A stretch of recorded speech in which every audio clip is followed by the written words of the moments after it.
So I've actually wanted to make a video like this for a while now, and this one is heavily inspired by Daniel Schiffer and Austin Paul.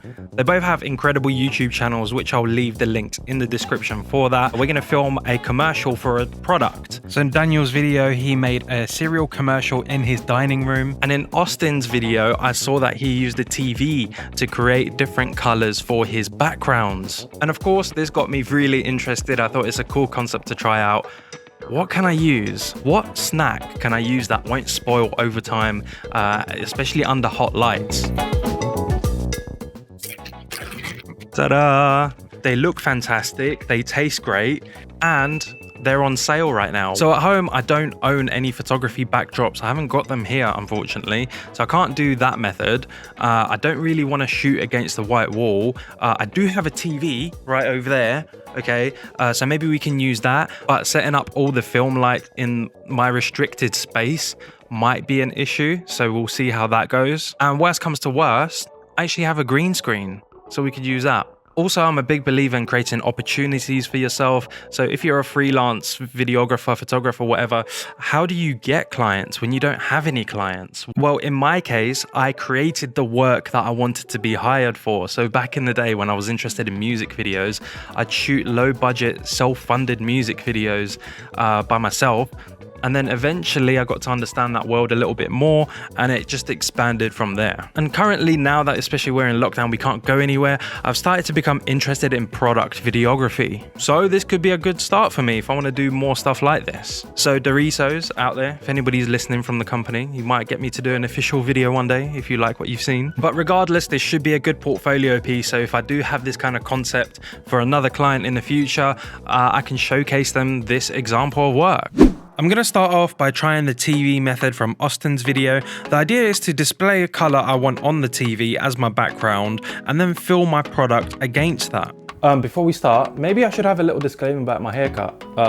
Maybe not, I don't know. But if you followed my Instagram story, you would have seen that it didn't get, the professional touch that you usually can at the barbershop. And for that reason, I'm going to try and minimize the amount of shots you see off the back of my head. We've got our tripod, we've got our camera, we've got our TV. I'm gonna need to switch these lights off though. Okay, but we need to light the product with something else. We've got a ring light. Please don't hit the TV con. We've got the orange background, so we might as well go for the tangy cheese flavor. Oh, I should get a bit closer. Tangy cheese flavor. Oh, that looks sick already. This is a C-stand. Maybe I can place it over here. Maybe I can use this bit of string. This is genius. I think this is genius. We're gonna see. Yes, that's not too bad. I think my lighting's very top heavy. I'm gonna bring it down to make sure the whole bag is lit as even as possible. But we're seeing a big ring light, which is what I'm not a fan of. We're seeing the ring light on the TV. Oh, the chips are gonna be all broken up. I feel like I've made a cool background here. Although I wasn't keen on having the ring light in the shot in the first place, I feel like by placing it in the middle as opposed to somewhere random in the corner, it feels more stylized, as if we've intentionally made it like that. I captured different types of movements from the Doritos bag by changing up how many strings it was held by. I think I like the whole wiggle aspect of it, so I think it needs to wiggle a bit more. I think this wiggle is good. Okay, I'm gonna go and see how that looks on the computer. I'm not a big fan of the ring light hitting the TV. It just doesn't really look good. And I've ended up rotoscoping, so basically that means frame by frame masking around this crisp packet to cut it out from the background. So I might as well shoot this whole thing on a green screen, which I actually have. So it's 4 o'clock in the morning right now. I'm definitely not going to start doing that now. We'll do this tomorrow. Okay, now how did I edit it together? I can probably make a very in-depth tutorial about how I did this, but here's a very brief explanation. So let's disable all of our layers. Right now I have our colored backdrops, and the colors I actually sampled on the official Doritos website, just to stay on brand.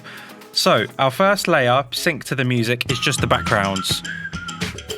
I then rotoscoped the background from our footage that I shot on the TV, just because I wasn't feeling the ring light, and I ended up with transparent background videos of the crisp packets. So if we place them in the shot, it looks something like this.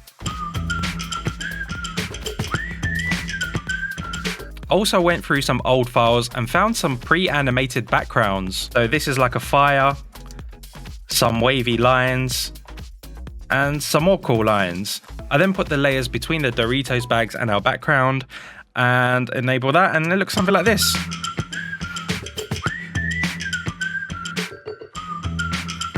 And just before we crack on with how I did the rest of the video, I've got a quick shout out from our sponsor. Skillshare is an online learning community for creatives where millions come together to take the next step in their creative journey. As a member, you get unlimited access to thousands of inspiring classes with hands-on projects and feedback from a community of millions. I recently discovered this amazing artist called Don Mopassi, aka Visual Don, through Instagram, and saw that he has his own Skillshare classes on how he creates these amazing retro and space style visuals. They blew me away, and I instantly gave myself a new challenge to try and create something on his level and learn some new editing techniques. You can explore on your own and learn at your own pace, but you can also do much more. Members can interact with other members, share tips, talk about progress, and answer each other's questions. So along with learning from your computer or your phone, you'll have a chance to join a community of people who are interested in learning the same topics as you are. This will help you stay motivated and could even turn into network opportunities for you. And because Skillshare is sponsoring this video, I'm able to offer a 2-month free trial of premium membership to the first 1,000 people that sign up with the link in my description. 2 months. That's a long time to be able to try something without paying a single penny. So go ahead, explore your creativity.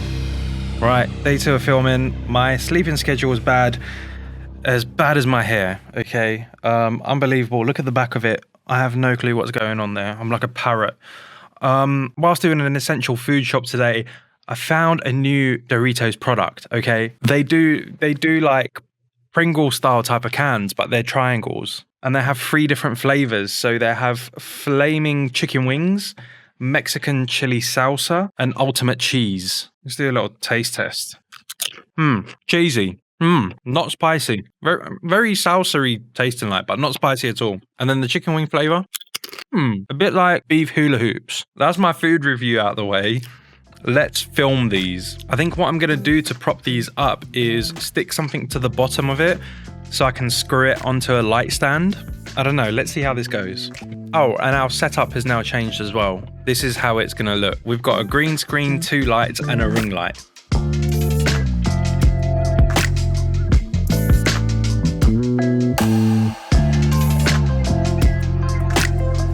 It didn't feel right to cut into the new packaged Doritos without showing the content of the ones packed in the bags. So I captured a close-up shot of me opening the bag and pouring the Doritos into a bowl. I feel like these 2 shots break up the video quite nicely and add some different variety to the video. Now, to capture the new packaging in its full glory, I used a glue gun and stuck a mounting plate from Small Rig to the bottom of the packaging. This way I could mount it to a light stand. From here, the filming was pretty simple, but it got quite repetitive as I had to repeat all of the same shots for each flavor. The idea was to get full rotating shots of the cans at different speeds and also some shots of the lid opening. Later on in After Effects, I'd actually removed my hand by rotoscoping the shot, so it looks like the can opened up all by itself. When it came to removing the light stand from the can, that was quite fiddly and took a bit of time, as after chroma keying I had to mask that out frame by frame. I didn't rotoscope this as that would have taken much longer for my computer to process and has the potential to have more errors. So good old-fashioned masking it was. I wanted to do some cool animations with the lids, however the packaging suffered some wear and tear and it just didn't look nice. This is where my Photoshop skills came in handy, and I cleaned up the image to make it look nice and new. I didn't have to repeat this for every single package, as I was able to just change the hue of the outer packaging. That way we got a consistent image that cuts smoothly between itself. So 2 million hours later, I finally managed to glue 8 little pieces of the Doritos together. I used small sections from a wooden skewer to create some space between them, and I captured the stacks from different angles. The quickest way to edit these into the video I found is if I screenshot the section that I like and then Photoshop the glue and the sticks out the way, so then I'm left with a transparent picture that I then keyframe into my edit along with the shot of the lid popping up. And you know what? It happens so quick that you don't notice the small imperfections, but you do see a cool animation. I also glued just one Dorito to a stick and got some close-up shots of that. I used the Sharpie to colour in the wooden skewer green so it would key out with the background, meaning I didn't have to do any masking. This was probably the easiest thing to do, and it got a great result as well. The last shot of the video had to display all of the products together in an epic way. I placed an orange tea on the black coffee table just so we stayed on brand, and I arranged the cans in an appealing way. I surrounded the packaging with more Doritos, but it didn't look right. My food styling skills are not the best. I captured a separate clip of just the cans alone and also a separate asset of just the Doritos. In the edit, I combined the two layers and it looked a lot neater. I changed the background to red and added some flames in the background, and boom, I was all done. Also, I didn't realize until the edit, but this shot of me grabbing a Dorito made a great ending. I followed it up by adding a crunch sound effect, and voila, our final piece is done. Now, I'm sure I can improve on a lot of stuff, so my lighting can improve. That way we won't get like a horrible reflection that sort of blocks out the detail on the bag. And maybe prior to filming, when I was out in the shops, I'd probably pick a different bag that wasn't so creased up, because the more you use this, it becomes more creased up and it just doesn't look very nice on camera. On an official video set for a product, there'll actually be a food stylist. The food stylist work with photographer or videographer, as well as an art director, and they'll coordinate amazing looking shots by arranging food and plating meals so it looks its best. So another way I could improve the videos by having sensory branding, and by that I mean if I'm showing you guys a packet of chili heat waves Doritos, maybe I'll put in a fresh chili pepper into the shot as well, and then that will speak to your senses, because when you see a chili, you know something's going to be spicy. Let's do a real life example, okay? For example, a lemon. Let me grab one.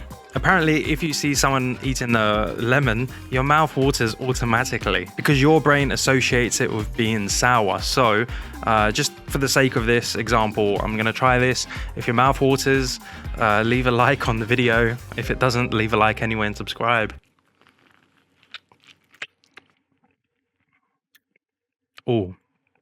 Oh, that's sour.